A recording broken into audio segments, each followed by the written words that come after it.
Hello guys, welcome to our channel Edu Grow. I am Shriyo from JU first year. So आज हम लोग बात करेंगे basic concepts on chemistry के बारे में। ये आपका 11 का फर्स्ट चैप्टर रहता है। बड़ा ही बेसिक चैप्टर है, कंसेप्चुअल भी है। बहुत स्टूडेंट्स को इसमें दिक्कत होता है क्योंकि वो लोग फर्स्ट में थोड़ा नेग्लेक्ट कर देते हैं इसको, फिर जब एग्जाम्स एंड ऑल आते हैं, प्रेशर आता है तो इसके फॉर्मूलेज रटने लग जाते हैं। तो आप फॉर्मूलेज रटोगे तो आपके बेसिक लेवल के क्वेश्चन तो बन जाएंगे, जो टेक्स्ट बुक के क्वेश्चन है, बोर्ड लेवल के क्वेश्चन है, वो तो बन जाएंगे। पर आप अच्छे क्वेश्चन बनाने जाओगे तो आपको दिक्कत आएगा क्योंकि आपका कंसेप्ट क्लियर नहीं होगा। तो आज हम लोग डिस्कस करेंगे इसके इम्पोर्टेंट कंसेप्ट के बारे में, क्या क्या आपको चाहिए एग्जाम के बारे में, और उसको क्वेश्चंस के थ्रू समझेंगे। मैंने हैंड पिक करके बहुत ही कम क्वेश्चंस लिए हैं, पर ऐसे क्वेश्चंस लिए हैं कि आपका सारा कंसेप्ट उसमें क्लियर हो जाएगा। तो स्टार्ट करते हैं। पहला एक क्विक रिवीजन ले लेते हैं हम लोग। पहला आपका आता है नंबर ऑफ मोल्स। तो नंबर ऑफ मोल्स हम लोग डिफाइन करते हैं जो गिवन मास ऑफ सब्सटेंस है डिवाइडेड बाय मोलर मास। दोनों को ग्राम में लेते हैं हम लोग अपने कन्वीनियंस के हिसाब से। तो नंबर ऑफ मोल्स यही है। नंबर ऑफ इक्विवेलेंट्स हम लोग लेते हैं जो mass of the substance given है हम लोग को, divided by the equivalent mass of the substance. अब भैया इक्विवेलेंट मास क्या होता है? तो इक्विवेलेंट मास होता है आपका जो सब्सटेंस का जो मोलर मास है, वो तो अपने को पता है, molar mass divided by N factor. तो ये एन फैक्टर बड़ा ही दिखने में बड़ा छोटा सा है, नन्हा सा है, पर ये बड़ा ही कंसेप्चुअल टॉपिक है। इस पे बहुत ट्रिक्स लगाते हैं लोग, बहुत याद करने लग जाते हैं, पर उससे दिक्कत आता है कि अगर कोई कंपाउंड ऐसा मिल जाए जो आपको पता नहीं है और आपको देख के ही निकालना पड़े उसका एन फैक्टर, तब आप फंस जाओ। तो रटना नहीं है। मैंने एक क्वेश्चन लिया है एन फैक्टर के रिगार्डिंग, तो उसमें सारा टॉपिक्स हम लोग क्लियर कर लेंगे, इसके कैसे इसको निकालना है। कोई भी कंपाउंड हो आप एन फैक्टर निकाल सकते हो उसके बाद, ठीक है। Next, calculation of N factor. N factor acid के लिए क्या होता है? बेसिसिटी होता है। बेसिसिटी मतलब क्या होता है? एसिड का बेसिसिटी होता है number of replaceable H ions, ठीक है, H ions, H plus ions. तो एसिड, मान लीजिए मैंने एक एसिड लिया H2SO4, ठीक है। तो अपने को पता है ये स्ट्रॉन्ग एसिड है, ये पूरा डिसोसिएट कर जाता है आपका 2H प्लस SO4 2 माइनस में। तो इसका बेसिसिटी क्या होगा? Number of replaceable H plus ions. Number of replaceable H plus ion कितना है? 2 है। तो इसका एन फैक्टर हो जाएगा 2, ठीक है। अब मान लीजिए मैंने ले लिया एसिड H3PO3, ठीक है। तो इसको मैंने डिसोसिएट करवाया 3H प्लस और PO3 माइनस में। तो इसका PO3 3 माइनस में, तो इसका एसिड एन फैक्टर क्या हो जाएगा? 3। और ये गलत है, 3 नहीं होगा, क्योंकि H3PO3 जो है इसका हम लोग को स्ट्रक्चर ध्यान रहना चाहिए। ये कैसा होता है? ऐसा, ऐसा, एक O और एक H, H3PO3, हाँ यही स्ट्रक्चर रहता है। तो स्ट्रक्चर में हम लोग को दिख रहा है कि ये जो H है ये रिप्लेसेबल नहीं है, ये एसिडिक ही नहीं है, क्योंकि ये अटैच्ड है P से। ये अगर हम अपने निकाल लिए तो फिर P पे माइनस चार्ज आ जाएगा, तो जो कि बिल्कुल स्टेबल नहीं है। नाइट्रोजन के बाद जस्ट बाद आता है P का पॉजिटिविटी जो बहुत हाई है, तो वो नहीं हो सकता ना। तो फिर रिप्लेसेबल बस ये H है और ये H है, तो इसका एन फैक्टर कितना आएगा? 2।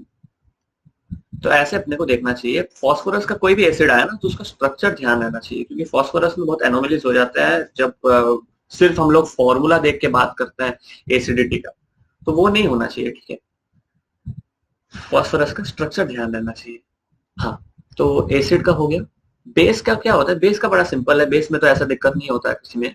बेस में एसिडिटी ऑफ बेस होता है number of OH minus ions, ठीक है, जितना वो डिसोसिएट करके दे रहा है। हाँ, सॉल्ट्स का इन नॉन रिडॉक्स रिएक्शन, अगर सॉल्ट का ऑक्सीडेशन स्टेट चेंज नहीं हो रहा है तो उस रिएक्शन को बोलते हैं हम लोग नॉन रिडॉक्स रिएक्शन, ठीक है।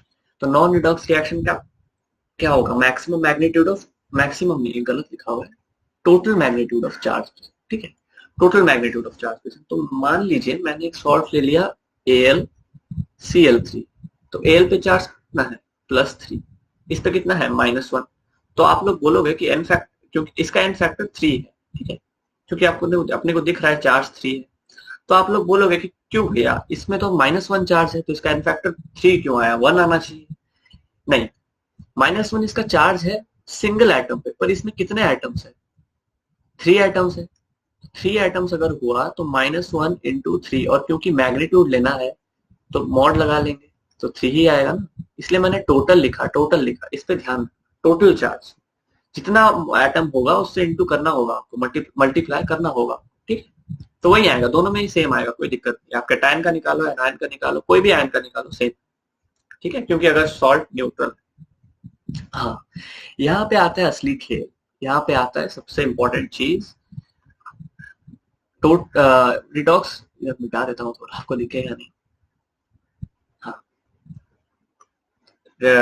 रिडॉक्स रिएक्शन के लिए total number of electrons gained और लॉस्ट पर मोल ऑफ द सब्सटेंस। आपको ध्यान रखना है कि एक मोल सब्सटेंस का, जो सब्सटेंस है जिसका एन फैक्टर निकालना है अपने को, उसका एक ही मोल लेना है, ठीक है। एक ही मोल में कितने इलेक्ट्रॉन लॉस्ट हो रहे हैं या गेन हो रहे हैं रिएक्शन में, वही होता है एन फैक्टर। इस चीज को ऐसे समझा नहीं जा सकता ऐसे बोलने से, इसके लिए मैंने एक क्वेश्चन लिया है, ठीक है। हम लोग जाएंगे 3 या 4th क्वेश्चन, तो इसमें मैंने लिया हुआ है, उसमें पूरा मैं आपको एन फैक्टर अच्छे से समझा दूंगा, ताकि आपको रटने का भी जरूरत नहीं पड़ेगा और कोई ट्रिक्स वगैरह का भी दिक्कत नहीं आए, ठीक, पूरा अच्छे से कंसेप्ट पढ़ेंगे, ओके।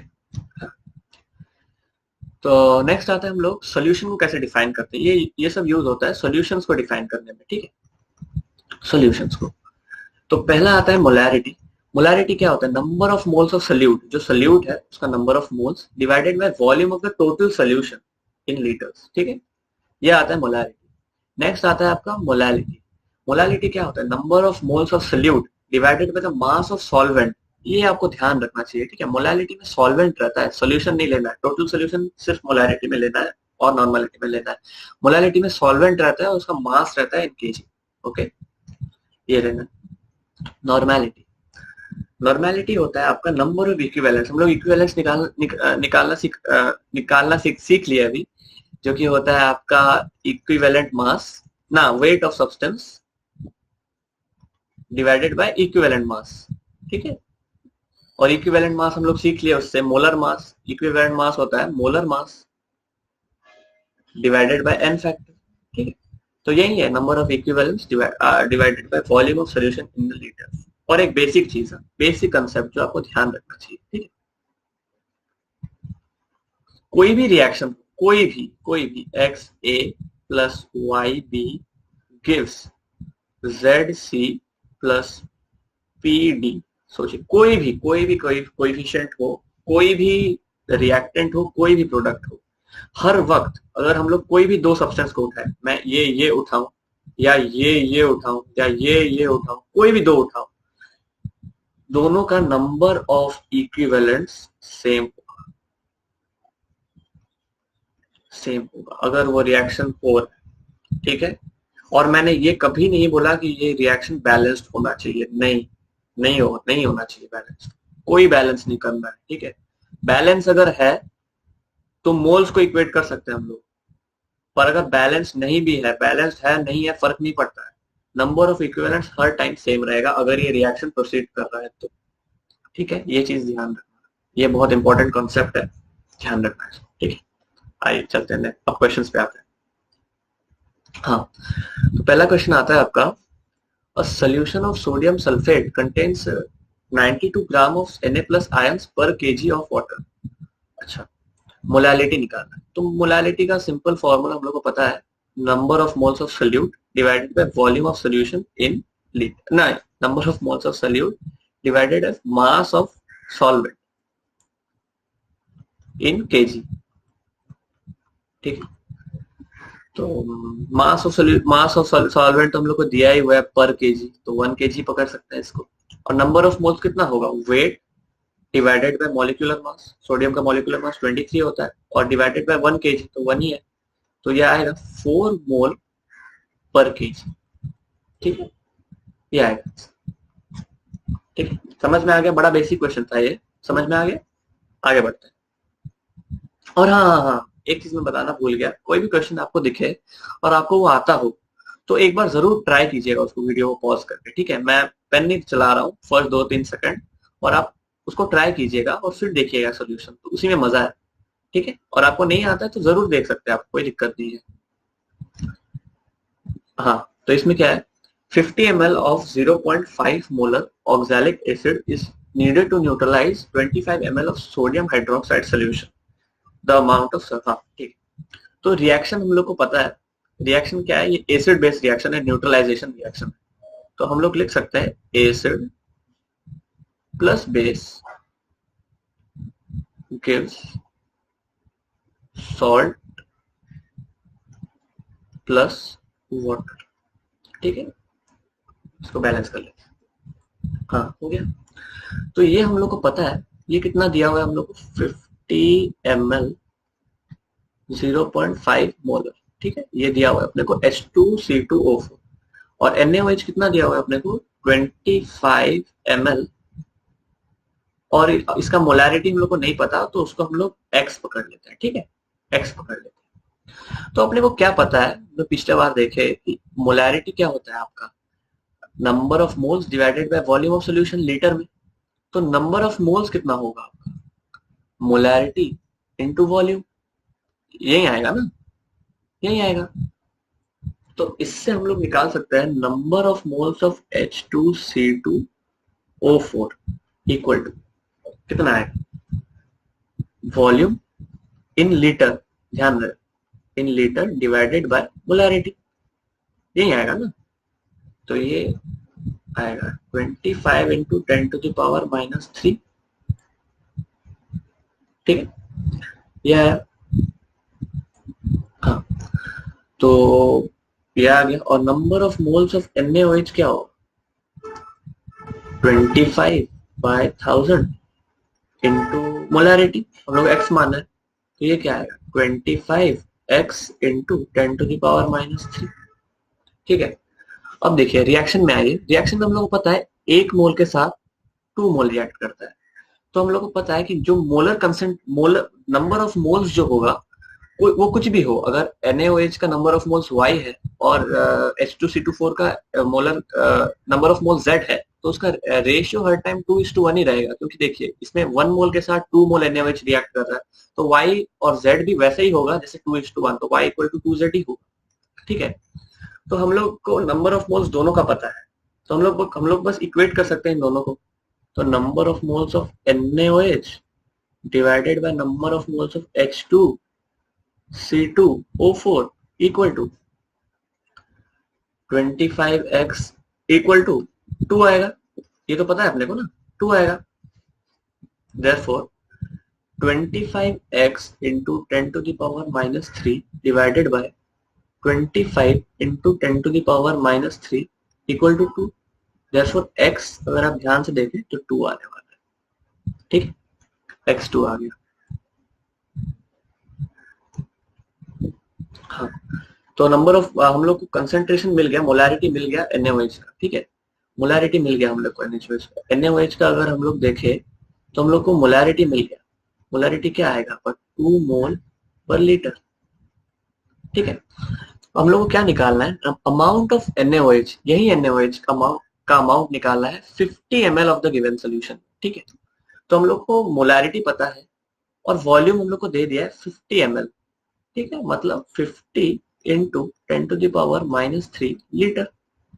तो हम लोग नंबर ऑफ मोल्स निकाल सकते हैं, हम लोग को मास निकालना है। ठीक है, मास निकालना है, ऑप्शन सारे ग्राम में है, तो हम लोग को मास निकालना है। तो मास तो हम लोग निकाल ही सकते हैं अगर मोल्स निकाल लिए तो।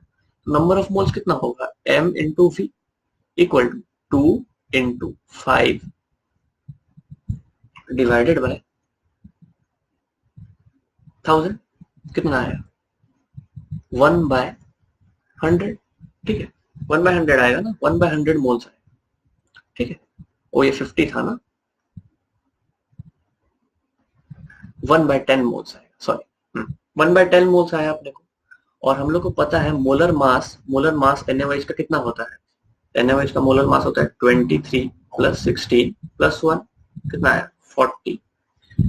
तो हम लोग को वेट अगर निकालना है तो वेट बाय 40 इक्वल टू 1/10, पता है ना। नंबर ऑफ मोल्स क्या होता है आपका, weight divided by molar mass. तो वेट हम लोग को कितना आ गया 40/10 इक्वल टू 4 ग्राम। ठीक है, तो आंसर क्या आ जाएगा 4 ग्राम, ऑप्शन 1। ठीक है, चलिए। हाँ, ये बड़ा अच्छा क्वेश्चन है, ये जेईई मेंस 2020 का जैन शिफ्ट का क्वेश्चन है। ठीक है, क्या अच्छा क्वेश्चन है, पॉज करके ट्राई कर लीजिए और वरना सोल्यूशन देखिए। नेक्स्ट इसमें क्या है ना, एक हाइड्रोकार्बन है, तो हाइड्रोकार्बन का अगर कंबशन का रिएक्शन आपको पता है तो ये आप आराम से कर सकते हो। बहुत लोग बोलते हैं कंबशन का रिएक्शन याद रहना चाहिए हर टाइम, पर मैं कभी याद नहीं रखा हूँ आज तक। तो आपको भी याद रखने का जरूरत नहीं है, केमिस्ट्री में इतना लोड है ऑलरेडी इनऑर्गेनिक में, तो आप फिजिकल में इतना लोड क्यों लेने चाहते, ठीक है। तो आप क्या कीजिएगा ना, आप बस ये याद रखिए कि CXHY होता है कोई हाइड्रोकार्बन, ठीक है। वो रिएक्ट करके O2 के साथ बनाता है CO2 प्लस H2O। अब कोएफिशिएंट्स आप लोग खुद से ही लिख सकते हैं। देखिए यहाँ पे कार्बन का कुछ नहीं है, बस x है। कार्बन का कोएफिशिएंट बस x है रिएक्टेंट में, तो प्रोडक्ट में भी x ही आना चाहिए ना, दोनों का इक्वल होगा, तो इधर भी x ही आएगा, ठीक है। फिर H का देखिए, H का पूरा रिएक्टेंट में सिर्फ Y है, तो इधर भी सिर्फ Y आना चाहिए, और क्योंकि यहाँ पे 2 है तो यहाँ पे y/2 लिखना पड़ेगा मेरे को, तो H का कोएफिशिएंट Y करने के लिए, ठीक है, डन। अब O का बाकी है, O का आप प्रोडक्ट से निकाल लीजिए 2x और y/2, तो O का कोएफिशिएंट क्या है 2x प्लस y/2। ये O का कोएफिशिएंट है, ध्यान रहे आपको, ठीक है, O का कोएफिशिएंट है, पर रिएक्टेंट में आपको क्या दिया हुआ है O2 दिया हुआ है, तो O2 का कोएफिशिएंट अगर आपको निकालना है तो O2 का निकालने के लिए आपको इसी को 1/2 से इंटू करना पड़ेगा, ठीक है, क्योंकि डबल दिया हुआ है तो हम लोग को आधा करना पड़ेगा कंपेंसेट करने के लिए, तो ये क्या आ जाएगा x प्लस y/4, ठीक है, यही है O का कोएफिशिएंट x प्लस y/4, ठीक है। चलिए, हाँ अपने को पता है इस ये हम लोग को, हाँ अगर गेल लुसाक, अगर हम लोग को पता है कि इसका 1 मोल के साथ इसका x plus y/4 moles react करेगा, x plus y/4 moles react करेगा, और इसका x मोल्स बनेगा और इसका y/2 मोल्स बनेगा। ये मोल्स के बारे में पता है, पर गेल लुसाक्स लॉ हम लोग को कहता है कि अगर प्रेशर और टेम्परेचर सेम रहे तो मोल का कोएफिशिएंट्स हम लोग इक्वेट कर सकते हैं वॉल्यूम के साथ, ठीक है।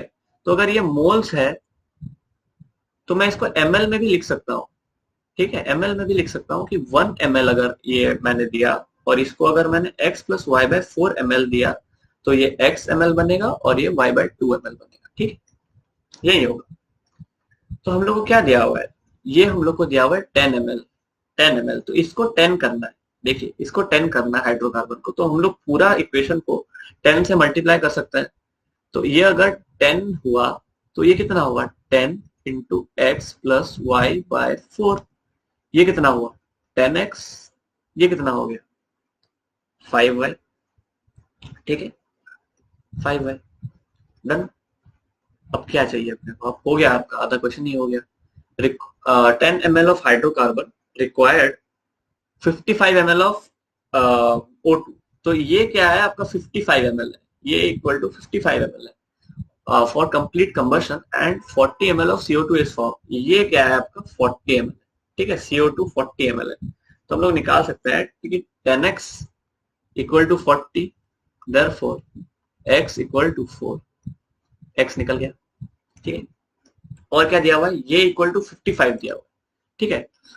तो हम लोग निकाल सकते हैं कि 10 into 4 plus y/4 equal to 55, ठीक है। तो y/4 इक्वल टू 5.5 माइनस 4 कितना आया 1.5, therefore y equal to 6, done, y equal to 6 आ गया। तो x4 y6 C4H6 ये होगा आंसर, ठीक, C4H6 आएगा आपका आंसर। इजी क्वेश्चन था, पर एक कंसेप्ट था गेल लुसाक्स लॉ का, अगर आपको वो पता है तो आराम से कर सकते हैं क्वेश्चन, कोई दिक्कत नहीं। हाँ, इसमें लिमिटिंग रिएजेंट का कंसेप्ट है, ठीक है। लिमिटिंग रिएजेंट मतलब वो रिएजेंट जो जल्दी खत्म हो रहा है रिएक्शन में, जो जल्दी खत्म हो रहा है, जो लिमिटेड क्वांटिटी में दिया हुआ है, एक्सेस में नहीं दिया हुआ, ठीक है। तो अपन को इसमें क्या करना है, अपन को N2 ये रिएक्शन लिख लेते हैं, हाँ ये रिएक्शन लिख लेते हैं, ठीक है, N2, अरे यार, हाँ N2 plus H2 gives 2NH3, ठीक है। तो अपन को पता है कि इसका अगर मैंने 1 मोल लिया और इसका अगर मैंने 3 मोल लिया तो मेरे को ये 2 मोल मिलेगा, ठीक है। या फिर ऐसे भी समझ सकते हो, इसका अगर मैंने 1 मोल लिया और तो फिर इसका मेरे को 3 मोल्स ही लेना पड़ेगा इसका 2 मोल्स बनाने के लिए रिएक्शन को कंप्लीट करने के लिए, ठीक है, इसको भी समझ सकते हो। तो हम लोग क्या करते हैं ना, हम लोग को मास का खेल पता नहीं है, मास का खेल में जाना भी नहीं है, बड़ा कैलकुलेशन आता है, तो हम लोग क्या करते हैं ना, मोल्स कर लेते हैं, इसको मोल्स में कन्वर्ट कर लेते हैं, ठीक है। तो ऑप्शन को वापस लिख लेते हैं मोल्स में कन्वर्ट करके। 14 ग्राम N2 का मॉलिक्यूलर वेट कितना होता है 28, H2 का कितना होता है H2 का कितना होता है 2, अरे यार, और NH3 का कितना होता है 17। NH3 का जरूरत नहीं है, NH3 का दिया ही नहीं है ऑप्शन में।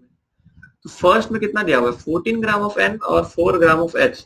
14 ग्राम मतलब 0.5 मोल ऑफ N और 2 मोल ऑफ H, ठीक है। देन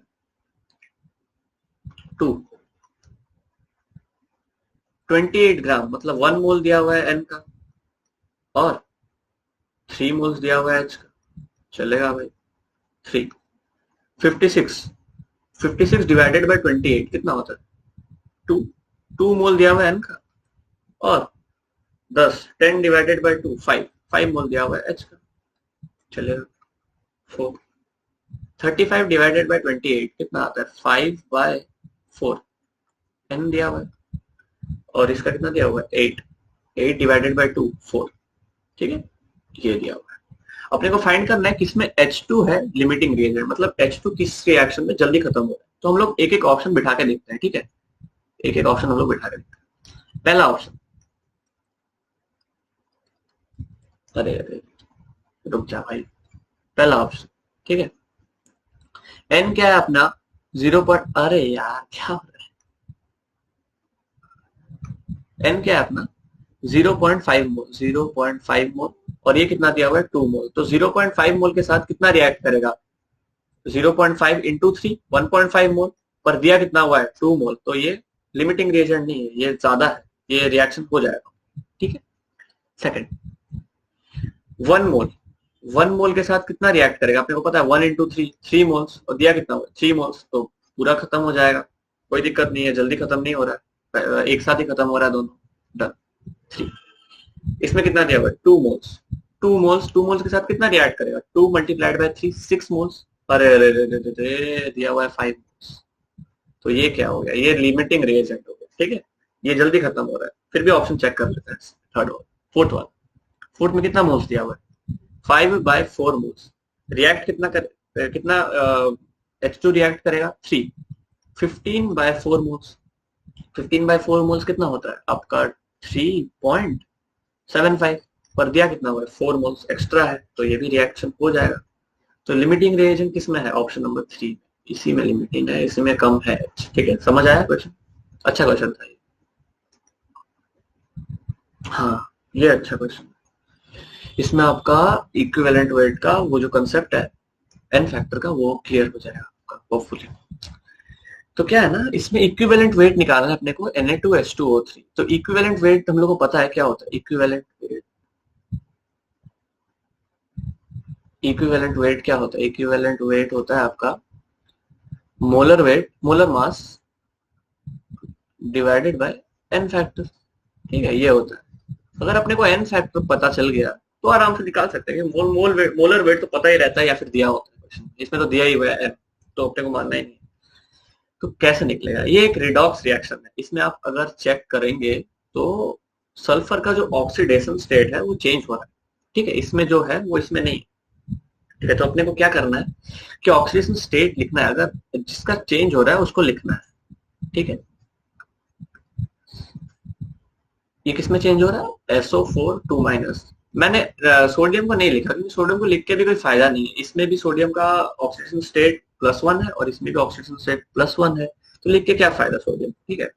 अब एक रूल आप ध्यान रखिएगा, ठीक है, एक रूल मैंने वो स्टार्टिंग में आपको बताया था, एकदम स्टार्टिंग में आपको बताया था कि इसको पर मोल लेना है, ठीक है, पर मोल लेना है, एक ही मोल लेना है।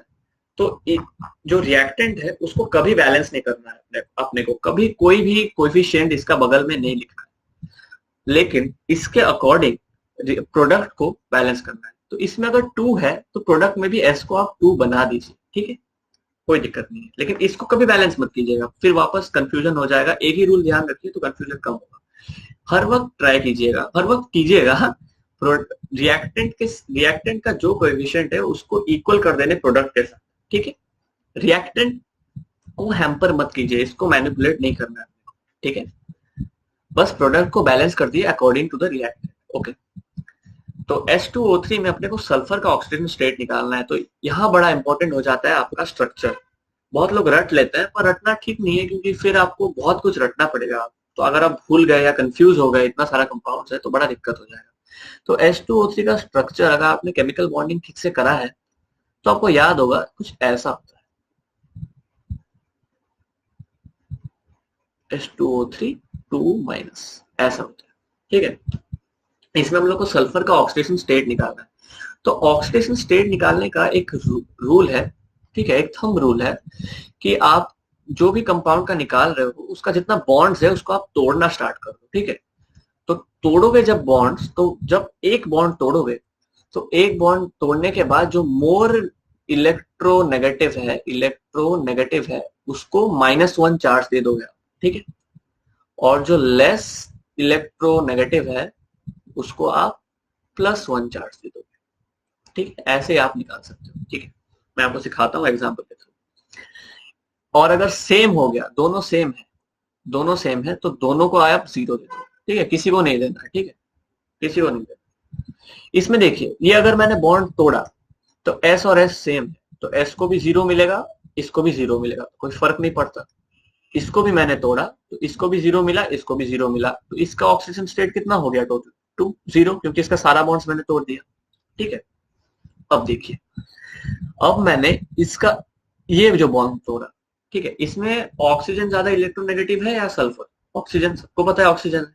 तो ऑक्सीजन को मैंने -1 चार्ज दिया और सल्फर को मैंने +1 चार्ज दिया। सल्फर को मैंने यहाँ पे +1 दिया। वापस मैंने ये बॉन्ड तोड़ा तो वापस मैंने सेम कांड किया, वापस +1 चार्ज दिया सल्फर। ये तोड़ा, वापस +1, ये तोड़ा, वापस +1। तो कितना चार्ज हुआ सल्फर पे टोटल? 4। इस वाले सल्फर पे टोटल चार्ज है 0 और इस वाले सल्फर पे टोटल चार्ज है 4।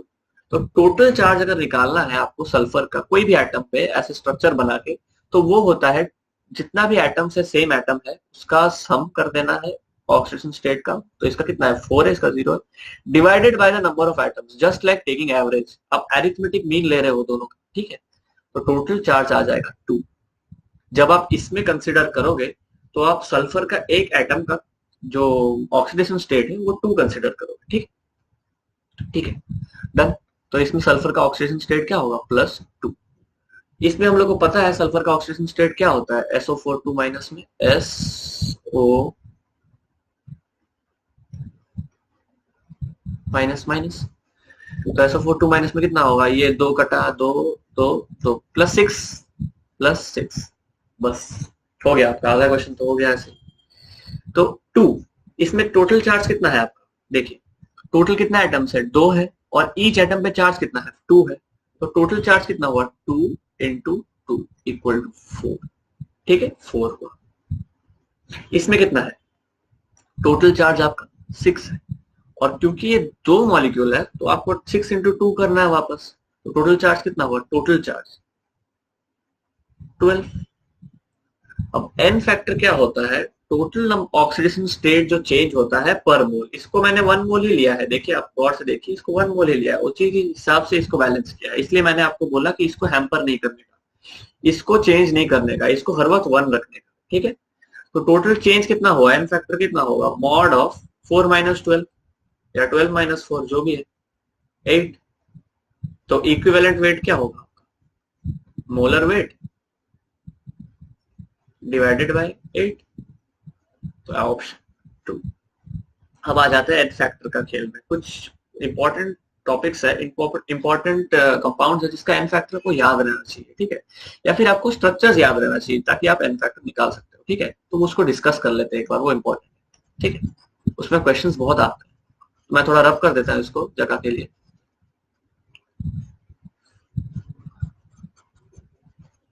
चलिए, ठीक है, डिस्कस कर लेते हैं उसको।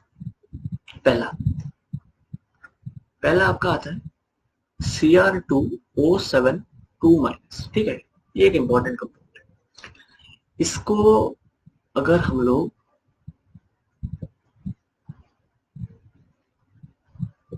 बेसिक मीडियम में एसिडिक मीडियम में रिएक्ट करवाए,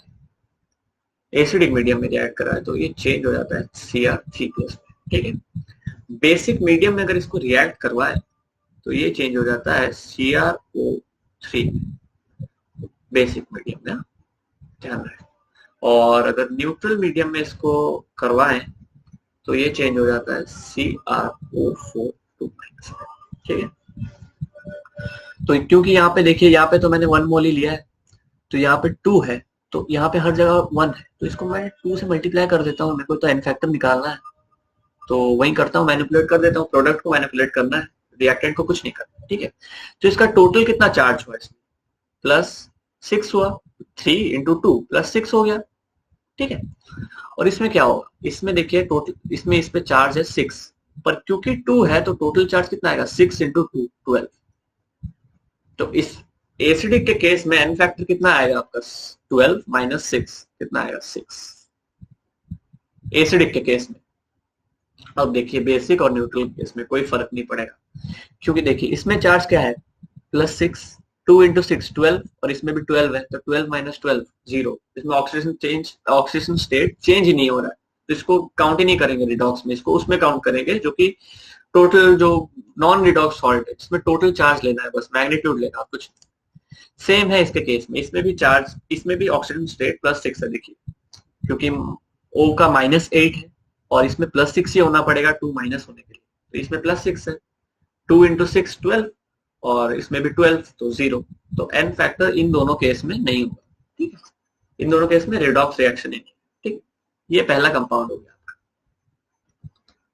सेकंड इंपॉर्टेंट कंपाउंड आपका आता है KMnO4, जो कि कन्वर्ट हो जाता है K+ + MnO4-, ठीक है। इसमें ऑक्सीडेशन स्टेट आप देख लीजिए, मैंगनीज का +7 आएगा, इजी है, ये -8 आएगा तो +7 आने से ही -1 चार्ज आएगा, ठीक है। तो इसको भी हम लोग ऐसे लिख सकते हैं एसिडिक में, पहले एसिडिक, ठीक है, एसिडिक MnO4-, ये कन्वर्ट हो जाता है आपका एसिडिक में Mn2+, ठीक है। Mn2+ अगर हुआ तो इसमें ऑक्सीजन स्टेट कितना है, इसमें भी 1 है, देखिए इसमें 2 नहीं है, इसमें 1 ही मोल लिया है मैंने, इसमें भी 1 ही मोल है, तो उसको बैलेंस करने का जरूरत नहीं है। तो इसमें ऑक्सीजन स्टेट कितना हुआ टोटल, +7, और इसमें 2, 7 - 2, एन फैक्टर कितना आएगा, 5, 7 - 2 5। अच्छा, एक सेकंड, थोड़ा पेज का साइज बढ़ा लेता हूँ। हाँ चलिए,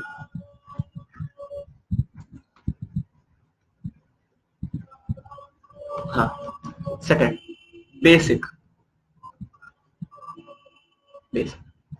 बेसिक में क्या होता है ना, MnO4- जो है वो कन्वर्ट हो जाता है MnO4-, ठीक है। अगर आप गौर से देखें तो इसमें तो +7 है, इसमें चार्ज +7 है, और इसमें दोनों ही 1 मोल लिया है, देखिए दोनों ही बैलेंस्ड है Mn का कॉन्फ़िगरेशन। तो इसमें -8 और इसमें +6 होना चाहिए इसको -2 करने के लिए, तो टोटल इसका जो एन फैक्टर है वो कितना आएगा, 7 - 6 कितना है, 1।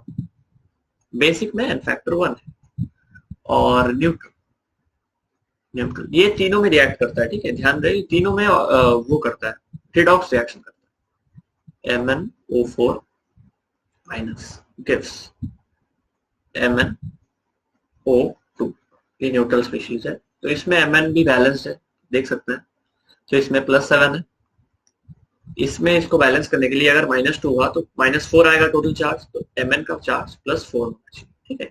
तो इसमें एन फैक्टर कितना आएगा, 7 - 4 = 3, ठीक है, 3। और इसका एक शॉर्टकट है, आप ध्यान रख सकते हो, आपको अगर मन करे तो। मैं इसको ऐसे ध्यान रखता था, मैं रिएक्शन नहीं लिखता था, मैं ध्यान रख देता था, बांग्लादेश 153 ऑल आउट, अरे अरे अरे, बांग्लादेश 153 ऑल आउट, ठीक। बांग्लादेश का बी मतलब बेसिक, बेसिक में एन फैक्टर देखिए 1 है, तो बेसिक में एन फैक्टर 1, एसिडिक में एन फैक्टर 5 है, 5, और न्यूट्रल में एन फैक्टर 3 है, 3। डन हो गया बांग्लादेश 153 वाला, आप ध्यान रख सकते हो ऐसे, ठीक है, कोई दिक्कत नहीं। डन। तो यही दो इंपॉर्टेंट कंपाउंड्स थे जिसका हम लोग डिस्कस करने वाले। नेक्स्ट आता है आपका carbon occurs in nature as a mixture of C12 and C13। हाँ, ये जो ट्रेंड है ये बहुत फॉलो हो रहा है आजकल, JEE mains, JEE advance, WBJ, ये भी प्रीवियस ईयर क्वेश्चन ही है। तो ये ट्रेंड है कि अभी जो एबंडेंस का परसेंट एबंडेंस का क्वेश्चन बहुत आ रहा है, ठीक है, तो मैंने एक क्वेश्चन उठा लिया उसी का। तो इसका कंसेप्ट क्या है? इसका कंसेप्ट ये है कि जो एवरेज एटॉमिक मास है वो दोनों C12 और C13 के एवरेज एटॉमिक मास का सम है, ठीक है। तो हम लोग एवरेज एटॉमिक मास निकालते हैं पहले इंडिविजुअल का, ठीक है, एवरेज एटॉमिक मास इंडिविजुअल का, ठीक है। C12 का निकालते हैं पहले। सी एवरेज एटॉमिक मास क्या होता है? आपका जो परसेंट है, percent abundance, percent abundance, percent आपका सोचिए मान लीजिए P है, तो P by 100 into x into आपका जो मोलर, आपका जो मोलर वेट है, ये मोलर वेट मान लीजिए और ये परसेंट मान लीजिए, ठीक है। परसेंट मेरे को नहीं पता, तो परसेंट को मैं अगर C12 का मैं परसेंट क्या मान लेता हूँ, एक्स मान लेता हूँ, ठीक है, एक्स परसेंट है उसका एबंडेंस, और C13 का मैं मान लेता हूँ 100 माइनस एक्स, वही आएगा ना, सिर्फ दोनों में एग्जिस्ट करता है, 14 के बारे में तो दिया नहीं हुआ है कुछ, तो यही आएगा। C12 का जो एवरेज एटॉमिक मास है मैं निकालना चाहूँ तो ये आएगा x बाय 100 इंटू इसका एटॉमिक मास क्या होता है C12 का 12, तो आएगा 12x बाय 100, ठीक है। सिमिलरली C13 का मैं अगर निकालना चाहूँ तो 100 minus x divided by 100 into 13 equal to 13 into 100 minus x by 100, ठीक, डन है, ठीक है। अब इन दोनों का सम इक्वल टू आ जाएगा आपका 12.011 का, तो आइए सम करते हैं।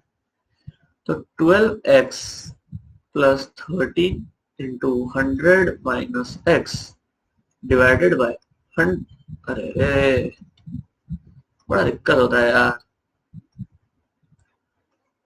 आदत है पेन पेपर में करने का। तो ये इक्वल टू आएगा आपका 12.011, ठीक है। तो ये आएगा आपका, ये आप अगर इंटू करें तो आएगा 1300 माइनस एक्स, ठीक है, इक्वल टू 100 को मैं इस साइड ले आया 1201.1, ठीक है। तो x क्या आएगा आपका 1300 माइनस 1201.1 इक्वल टू 98.9, ये आएगा आपका x 98.9। तो हम लोग को C12 का ही निकालना था या C13 का निकालना, C12 का ही निकालना था, तो 98.9 हो गया आपका आंसर। इजी क्वेश्चन था, बस कंसेप्ट आपको पता रहना चाहिए कि ये दोनों का एटॉमिक मास का एवरेज एटॉमिक मास का सम होता है टोटल कंपाउंड का एवरेज एटॉमिक मास, ठीक है, डन। चलिए, हाँ ये मेरा फेवरेट क्वेश्चन है इस पूरा सेशन का, ये एडवांस का क्वेश्चन है, ठीक है, मैंने इसको उठाया था एडवांस 2019 आई गेस, 19 का क्वेश्चन है, बड़ा सुंदर सा क्वेश्चन। तो बहुत स्टूडेंट्स को ये गलत फहमी रहता है कि WBJ के लिए पढ़ रहे हैं तो एडवांस क्वेश्चन नहीं आता है, जेई मेंस के लिए पढ़ रहे हैं तो एडवांस क्वेश्चन नहीं आता है, ऐसा कुछ नहीं, ऐसा कुछ नहीं है, सही में ऐसा कुछ नहीं है। एडवांस का क्वेश्चन भी बहुत बार WBJ में आ चुका है, इनफैक्ट जेई मेंस में जितना बार आया एडवांस क्वेश्चन रिपीट होके उससे ज्यादा WBJ में आ चुका है, ठीक है। तो आपको ध्यान रखना चाहिए, आपको एडवांस के अच्छे क्वेश्चन बनाने चाहिए, एडवांस के क्वेश्चन ज्यादा कंसेप्चुअल होता है, करने में ज्यादा मजा आता है, ठीक है, आपको करना चाहिए, कोई दिक्कत वाली बात नहीं है, नॉर्मल क्वेश्चन ही रहता है, ठीक है। चलिए, इसमें क्या दिया हुआ है 29, ये परसेंटेज प्योरिटी का सवाल है, ठीक है। 29% weight by weight of HCl stock solution has density 1.25 gram per ml, okay. The volume in ml of stock solution required to prepare 200 ml of 0.4 molar HCl। तो हम लोग क्या करते हैं ना, इसको रिवर्स स्टार्ट करते हैं, ठीक है, मेरे को इजी लग रहा है रिवर्स स्टार्ट करना। तो हम लोग को क्या प्रिपेयर करना है, अरे क्या प्रिपेयर करना है हम लोग, टू बी प्रिपेयर, क्या प्रिपेयर करना है,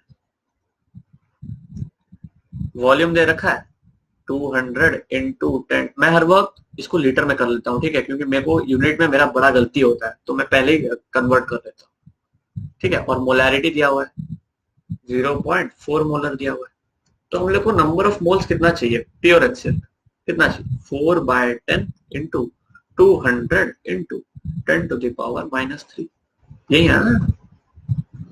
तो ये आएगा, अरे यार गलती क्यों हो रहा है आज, तो ये आएगा 8 इंटू 10⁻², ये चाहिए, ठीक है। ये अपने को निकालना है, इतना मोल्स हम लोग को चाहिए स्टॉक सॉल्यूशन से, इतना मोल्स निकालना है। तो स्टॉक सॉल्यूशन क्या है हम लोग को गिवन, क्या है stock solution 29% weight by weight, ठीक है। तो हम लोग को अगर 29.2 ग्राम HCl चाहिए तो हम लोग को 100 ग्राम ऑफ स्टॉक सॉल्यूशन लेना पड़ेगा, ठीक है। प्योरिटी कम है तो हम लोग को ज्यादा लेना पड़ेगा कम मिलने के लिए, ठीक है। तो 29.2 ग्राम अगर HCl अपने को चाहिए तो हम लोग को इतना लेना पड़ेगा। तो अब पर हम लोग को कितना HCl चाहिए, ये चाहिए, इसको हम लोग वेट में कन्वर्ट कर लेते हैं क्योंकि वेट में दिया हुआ है। तो वेट में कन्वर्ट करने से कितना है 8 इंटू 36.5 इंटू 10⁻², ठीक है। तो ये कितना आएगा आपका, ये आएगा 36.540, अरे अरे बड़ा ब्यूटीफुल वैल्यू बन रहा है, बड़ा ब्यूटीफुल वैल्यू बन रहा है 292 इंटू 10⁻²। अरे अरे क्या यार, मूड खराब हो जाता है। इक्वल टू 2.92 ग्राम, ये अपने को चाहिए बनाना है, ठीक है। 2.92 ग्राम चाहिए। तो अगर अगर मैं अगर मैं मेरे को 29.2 ग्राम चाहिए तो मेरे को 100 ग्राम लेना पड़ेगा स्टॉक सॉल्यूशन। अगर मेरे को 1 ग्राम HCl चाहिए तो मेरे को 100 डिवाइडेड बाय 29.2 ग्राम लेना पड़ेगा, ठीक है, स्टॉक सॉल्यूशन, स्टॉक सॉल्यूशन। और अगर मेरे को तो इतना चाहिए ना, मेरे को इससे ज्यादा क्यों बनाना है, तो इतना चाहिए, तो मेरे को 2.92 ग्राम अगर चाहिए HCl तो मेरे को स्टॉक सॉल्यूशन कितना लेना पड़ेगा 100 divided by 29.2, simple unitary method यार, जो हम लोग क्लास 8 में सीखते हैं, मैं वही लगाता हूँ, कॉम्प्लिकेशन में घुसना ही नहीं है, ठीक है। इतना कॉम्प्लिकेटेड है लाइफ ऑलरेडी, क्या और कॉम्प्लिकेटेड बनाना। तो 10 ग्राम हम लोग को चाहिए सोल्यूशन, ठीक है, 10 ग्राम हम लोग को स्टॉक सोल्यूशन का चाहिए। तो चलिए हो गया, तो क्या 10 ग्राम ही होगा। हाँ डेंसिटी ना, डेंसिटी दे दिया है, अरे वॉल्यूम निकालना है, वॉल्यूम निकालना है, हम लोग मास निकाल लिए, मास कितना है अपना 10 ग्राम है, और डेंसिटी दिया हुआ है 1.25 ग्राम पर ml। यही गलती होता है यार, मैं देखिए मास निकाल लिया और मैं 10 के साथ मारने वाला था अभी, ठीक है, तो ये गलती नहीं करना है। तो वॉल्यूम क्या होता है, मास डिवाइडेड बाय डेंसिटी, मास क्या 10 डिवाइडेड बाय 1.25, ये क्या आएगा आपका 4 नहीं 8 आएगा, 8 आएगा, 8 ml आएगा, 8 आएगा ना, हाँ 8 ml आएगा। चलिए 8 ml आंसर। देखिए एडवांस में नॉर्मल क्वेश्चन पूछते हैं यार, ये कौन सा हाई फाई क्वेश्चन था, एकदम conceptual question to the point, calculation वो लोग इतना इजी कर दिए, तो एडवांस अच्छा है यार, एडवांस एडवांस में मजा है। ओके ये क्वेश्चन मैंने उठाया था, ये जो आजकल है ना, ये सॉलिड स्टेट में भी ऐसे क्वेश्चंस पूछ लेता है, और स्टोइशियोमेट्री का ही क्वेश्चन है ये एक्चुअली, तो मैंने इसको उठा लिया। तो ये क्या है ना, इसका प्रिंसिपल क्या है ना, डोपिंग बोलते हैं इसको, ये बड़ा यूज होता है आजकल सेमीकंडक्टर वगैरह में, ठीक है, डोपिंग बड़ा यूज है इसका, बहुत वाइड यूज, ठीक है। तो अपने को निकालना है कि हम लोग को दिया हुआ है ये जो इस ऐसा टाइप के कंपाउंड्स बोलते हैं ना, हम लोग इसको देखते नहीं है नॉर्मली, इसको हम लोग बोलते हैं नॉन स्टोइशियोमेट्रिक, नॉन स्टोइशियोमेट्रिक कंपाउंड। देखिए अजीब सा दिख रहा है 0.93, तो इसको हम लोग बोलते हैं नॉन स्टोइशियोमेट्रिक कंपाउंड, ठीक है। तो नॉन स्टोइशियोमेट्रिक कंपाउंड जो है, ये दिया हुआ है कि what percentage of iron is present in the form of Fe3। Okay, तो हम लोग क्या इन्फर कर सकते हैं कि Fe का 2 प्लस प्लस Fe का 3 प्लस, ये मिल के बना रहा है Fe का 0.93। ओ है साइड में, ठीक है, ओ के साथ रिएक्ट करके बना रहा है, ठीक है, ओ के साथ रिएक्ट करके बना रहा है। तो हम लोग ये भी बोल सकते हैं ना कि इसमें जो ये जो कंपाउंड है, इसका चार्ज न्यूट्रल है, इसका चार्ज न्यूट्रल है, टोटल चार्ज 0 है, ऑक्सीजन का चार्ज क्या है, -2 है। ठीक है, तो ये जो मिलके बना रहा है, ये मिलके Fe बना रहा है 0.93, तो इसका जो चार्ज होगा वो 2 के बराबर होगा, टोटल चार्ज जो होगा वो 2 के बराबर होगा। तो मैं मान लेता हूं जो नंबर ऑफ एटम्स है, नंबर ऑफ एटम्स जो है वो Fe2+ का नंबर ऑफ एटम्स है x। ठीक है, तो Fe3+ का नंबर ऑफ एटम मेरे को क्या चाहिए, मेरे को Fe3+ चाहिए ना, तो मैं Fe3+ को x मानूंगा क्योंकि उससे मेरा कैलकुलेशन इजी होगा। ठीक है, Fe3+ को x मानूंगा, तो Fe3+ का नंबर ऑफ एटम्स जो है मैं x मानूंगा, और Fe2+ का नंबर ऑफ एटम्स कितना आएगा, 0.93 माइनस x, क्योंकि रिएक्टेंट में 0.93 है तो कंजर्वेशन ऑफ मास लगेगा, और कंजर्वेशन ऑफ मास अगर लगा तो इसका टोटल नंबर ऑफ एटम्स है इन दोनों को मिला के वो 0.93 के बराबर ही आएगा, ज्यादा देके कम थोड़ी मिलेगा, अपने को इक्वली मिलेगा ना। तो डन है। तो क्या चाहिए अपने को, टोटल चार्ज अपने को 2 के बराबर करना है, इसका टोटल चार्ज 2 होगा। ठीक है, टोटल चार्ज 2 होगा क्योंकि टोटल ये जो कंपाउंड है ये तो न्यूट्रल है, दिया हुआ है, कोई चार्ज नहीं है इसमें, चार्ज सेपरेशन नहीं है। तो इसका जो charge into number of atoms, charge into number of atoms plus इसका charge into number of atoms, ठीक है, इक्वल टू 2 आएगा। आएगा ना, आएगा क्यों नहीं आएगा भाई, 2 ही आएगा ना। तो 3x क्या आ रहा है, 2 इंटू 2 1 माइनस 0.93 ये आएगा ना। इसको मैं इस साइड ले गया, लेफ्ट राइट साइड ले गया, तो 2 इंटू 0.07 इक्वल टू 0.14। तो x आपका कितना आ गया, अरे यार मैंने गलती कर दी, वही मैं सोचूं 3x क्यों आ रहा है, इतना अजीब सा, मैंने गलती कर दिया, सॉरी गाइस।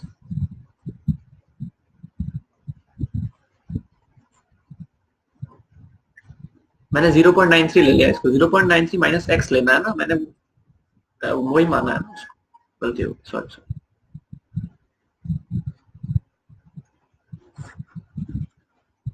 चलिए, तो Fe3+ का charge into number of atoms plus Fe2+ का charge into number of atoms कितना आएगा, 2 आएगा टोटल, इसका 2 है चार्ज तो 2 आएगा। तो 3x minus 2x x plus 0 point नहीं प्लस 6 18 1.86 इक्वल टू 2। तो x कितना आ रहा है आपका 0.14, ये आएगा ना, x कितना आएगा 0.14। तो अपने को क्या निकालना है, अपने को निकालना है परसेंटेज। ठीक है, परसेंटेज निकालना है in the form of Fe3+, और उसको राउंड ऑफ करना है नियरेस्ट इंटीजर में। ठीक है, परसेंटेज कितनी निकालना है, तो percentage equal to number of atoms हम लोग को जो मिला है divided by total number of atoms, total number of atoms तो पता है अपने को 0.93 है, इनटू 100, इसका परसेंट निकालना है। ठीक है, ये कंसेप्ट बहुत आसान है पर डिफिकल्टी होता है बच्चों को। तो ये कितना आएगा 1400 डिवाइडेड बाय 93, तो 1400 डिवाइडेड बाय 93 इक्वल टू 193.7। ये जो राउंड ऑफ वाला आता है ना, क्योंकि ऑप्शंस बड़ा करीब करीब है, देखिए 15 16 है, तो मैं इसलिए डर गया था थोड़ा मैं डर गया, तो मैं पूरा लॉन्ग डिवीजन मेथड से ही जाता हूँ, इसलिए इंटू 4 से करने से हो जाएगा ना, हाँ 4 से हो जाएगा, 4 से 5 से ही हो जाएगा, 5 से हो जाएगा, 5, तो 5 15 46 46.5 5 आएगा 0 आ रहा है ना, तो ठीक है, नियरेस्ट इंटीजर 15 है, तो आंसर क्या आएगा 15%, ऑलमोस्ट इक्वल टू 15%, 15% तो है इधर। चलिए, ये भी प्रीवियस क्वेश्चन है, ये जेई मेंस में आया। ठीक है, हाँ ये लास्ट क्वेश्चन है अपना आज का सेशन का। 90% ऑफ प्योर सल्फ्यूरिक एसिड, हाँ ठीक है 90% प्योर है, ठीक है, पूरा प्योर सल्फ्यूरिक एसिड नहीं है, ठीक है 90% प्योर है। तो H2SO4 मैं प्योर कंसीडर कर रहा हूँ पहले, ठीक है, प्योर कंसीडर कर रहा हूँ, उससे कैलकुलेशन इजी हो जाएगा मेरा। Na2SO4 प्लस H2, अपने को बस इजी बनाना है कैलकुलेशन, ठीक है, लाइफ इजी बनाना है, लाइफ को कॉम्प्लिकेटेड बनाना क्या फायदा बताइए। तो हाँ, ये कितना दिया हुआ है, ये अगर 1 मोल मैंने लिया तो इसको मेरे को 2 मोल लेना ही पड़ेगा, ठीक है, कोई संकोच वाली बात नहीं है। NaOH का जो मोलर मास है वो कितना होता है, 23 प्लस 16 प्लस 1, 40 ग्राम, ठीक है, 40 ग्राम। इसमें कितना मोल दिया हुआ है मेरे को, 5/40। वेट दिया है 5 ग्राम, तो वेट डिवाइडेड बाय वो कितना होता है, 40, तो ये इतना 0 पॉइंट, छोड़िए इसको करना ही, 5/40, ठीक है, 5/40 मोल्स दिया हुआ है। मेरे को पता है रेशियो दोनों का 2:1 होता है, तो 5/40, और मैंने H2SO4 का जो नंबर ऑफ मोल्स है उसको x मान लिया, इसको 2:1 होगा, ठीक है, तो 2:1 अगर हुआ तो x कितना आएगा आपका, x आएगा 5/80। ये है आपका H2SO4 का नंबर ऑफ मोल्स, ठीक है, number of moles of pure H2SO4 required, okay, pure H2SO4। तो H2SO4 का मॉलिक्यूलर वेट कितना होता है, मॉलिक्यूलर मास कितना होता है H2SO4, 98 आई गेस, फिर भी कैलकुलेट कर लेते हैं, ठीक, याद नहीं रखता हूँ ना, तो हर चीज करने का मन करता है। 98, ठीक है, 98 ग्राम हो गया। तो इसका H2SO4 का, प्योर H2SO4 का मास अपने को कितना चाहिए, mass of pure H2SO4 required, okay, कितना है, 5/80 इंटू 98, ओके, तो ये आएगा आपका 98/16 इक्वल टू 49/8, ये आएगा आपका ग्राम, ठीक है। तो अपने को तो इम्प्योर दिया हुआ है ना, अपने को इम्प्योर दिया हुआ है, अपने को इम्प्योर इस रूप से दिया हुआ है कि अगर मैंने 100 ग्राम सॉल्यूशन लिया, नहीं, मेरे को अगर 90 ग्राम प्योर चाहिए, 90 ग्राम प्योर अगर चाहिए, तो मेरे को 100 ग्राम सॉल्यूशन लेना पड़ेगा, ठीक है, अगर मेरे को 90 ग्राम प्योर चाहिए तो मेरे को 100 ग्राम सोल्यूशन लेना पड़ेगा। तो इसी लॉजिक को इधर अप्लाई करते हैं बच्चों वाला मेथड। अगर मेरे को 90 ग्राम प्योर चाहिए तो मेरे को 100 ग्राम सोल्यूशन लेना पड़ेगा, ठीक है। अगर मेरे को 1 ग्राम चाहिए तो मेरे को 100/90 ग्राम लेना पड़े, 90 ग्राम सोल्यूशन लेना पड़ेगा।